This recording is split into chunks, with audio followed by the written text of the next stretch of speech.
कि मैं 2 हफ्ते तक ये इंतज़ार करता हूँ कि दिल्ली से कोई टेलीफोन तो नहीं आ रहा है। और हालांकि गवर्नर को हटाया नहीं जा सकता, फिर भी जो मेरे शुभ चिंतक हैं वो इस तलाश में रहते हैं कि ये कुछ बोले और ये हटे। कुछ उस पर लिख देते हैं फेसबुक पे कि गवर्नर साहब जब इतना आप महसूस कर रहे हो तो आप इस्तीफा क्यों नहीं देते। मैं कहा भाई आपके पिताजी ने बनाया था मुझे जिसने बनाया था, ना तो मैं वोट से बना, मुझे बनाया था दिल्ली में 2-3 बड़े लोग हैं उन्होंने, और मैं उनके इच्छा के विरुद्ध बोल रहा हूं, तो ये तो मैं जान के बोल ही रहा हूं कि उनको दिक्कत होगी। वो जिस दिन मुझे कह देंगे कि हमें दिक्कतें छोड़ दो, मैं 1 भी मिनट नहीं लगाऊंगा। और पहले दिन जब मैं किसानों के पक्ष में बोला तो ये तय करके बोला था कि मैं फौरन छोड़ दूंगा और किसानों के धरने पे आके बैठ जाऊंगा। देश में इतना बड़ा आंदोलन आज तक नहीं चला है जिसमें 600 लोग शहीद हो गए। कुतिया भी मरती है तो दिल्ली के नेताओं का शोक संदेश जाता है, लेकिन 600 किसानों का प्रस्ताव लोकसभा में पास नहीं हुआ है। और मैं इस पे इतना, मेरे से पूछा वहाँ डीडवाना में कि साहब आपको ऐसा क्या हो गया था जो आपको बोलना पड़ा।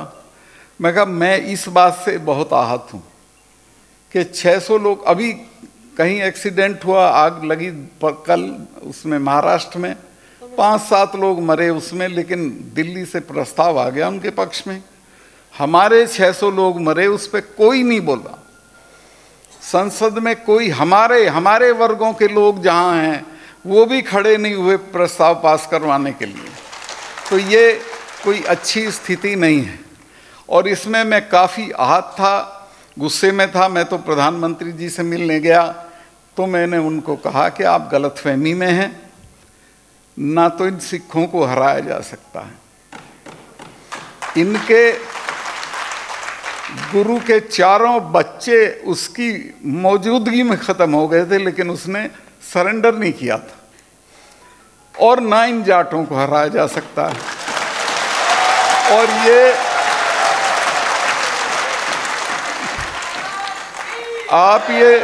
आप ये सोचते हो कि ऐसे ही चले जाएंगे, इनको कुछ ले दे के भेज दो। और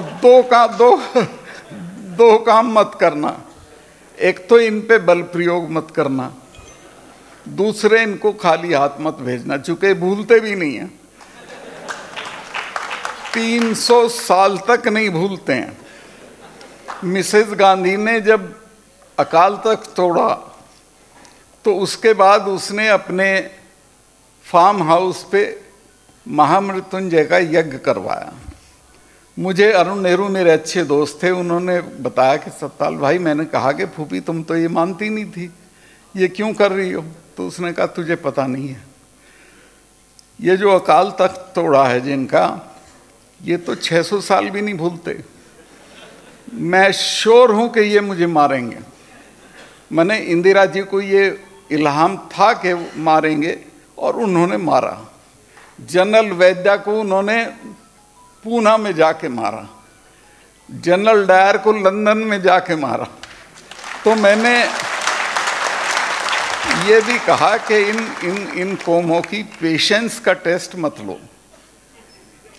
परसों के एक डिस्कशन में 2 जनरल्स ने कहा है कि इस किसान आंदोलन का असर भारत की सेनाओं के ऊपर भी पड़ रहा है। कुछ भी हो सकता है, आज आप ताकत में हो, घमंड में सब कर रहे हो, लेकिन आपको ये पता नहीं इसके क्या क्या नतीजे हो सकते हैं।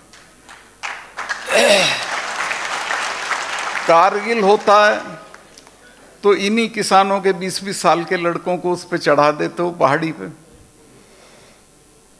कारगिल में मैं ये मानता हूं कि सरकार की असफलता थी कि कारगिल में वो लोग घुसे, और उसका दाम हिंदुस्तान के किसानों के बच्चों ने चुकाया। 20-20 साल के बच्चे, दुनिया में कोई ऐसी लड़ाई नहीं हुई कि दुश्मन ऊपर बैठा और आप नीचे से रेंगते हुए जा रहे हैं और गोली खा के चिड़िया की तरह मर रहे हैं। तो ये जो है, ये अन्याय हमारे ही साथ होता है, लेकिन इसमें किसी ना किसी दिन लोग रिएक्ट कर जाते हैं। मैं नहीं चाहता कि कोई ऐसा दिन आए जब ये किसान लोग रिएक्ट कर। अभी तो किसानों ने एक कंकड़ भी नहीं मारी है किसी के। वो जो कहते हैं कि जी लाल किले वाली घटना, उसका किसान आंदोलन से कोई ताल्लुक नहीं था। वो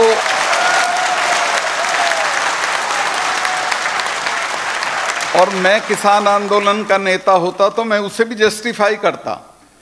किसान लाल किले पे झंडा फहराने का अधिकार सिर्फ प्रधानमंत्री को है, लेकिन उसके बाद अगर किसी को है तो आप जानते होंगे कि आपके तो गीतों में, बातों में, किस्सों में लाल किला ले लिया, लाल किला लेंगे, यही आता है ना। भरतपुर माने लाल किला। इसी तरह सिखों के जिनके कई गुरु लाल किले के दरवाजे के बाहर गुरु तेग बहादुर की गर्दन कटी हो, तो उसकी औलाद को लाल किले पे झंडा फहराने का अधिकार नहीं है। और आप जितना भी लोकगीत हैं, कहानी हैं, किस्से हैं, उसमें सिखों और जाटों का एक ही रहता है, लाल किले पे जाना है। जब चौधरी साहब की पार्टी हरियाणा में बिल्कुल नहीं थी और देवीलाल जी के पास में और बागड़ी जी गए और हमने कहा चौधरी साहब पार्टी ज्वाइन कर लो, उन्होंने कहा नहीं, काहे की पार्टी है तुम्हारी, मैं नहीं ज्वाइन करता।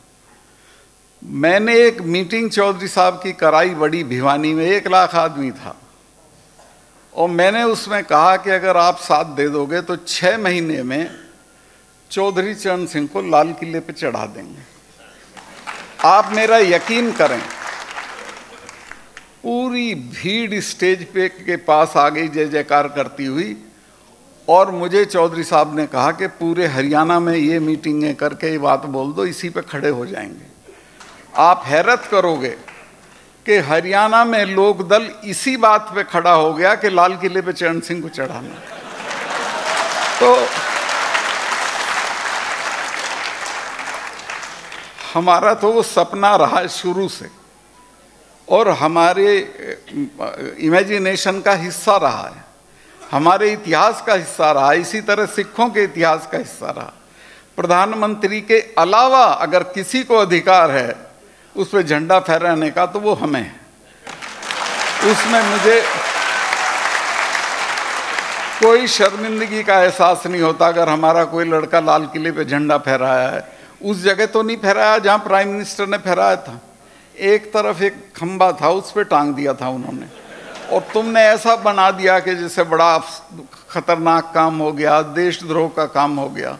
ये सब मत करो, सीधे सीधे बैठो भाई, तुम्हारी ये मांगे, ये हम मान सकते हैं, ये नहीं मान सकते हैं।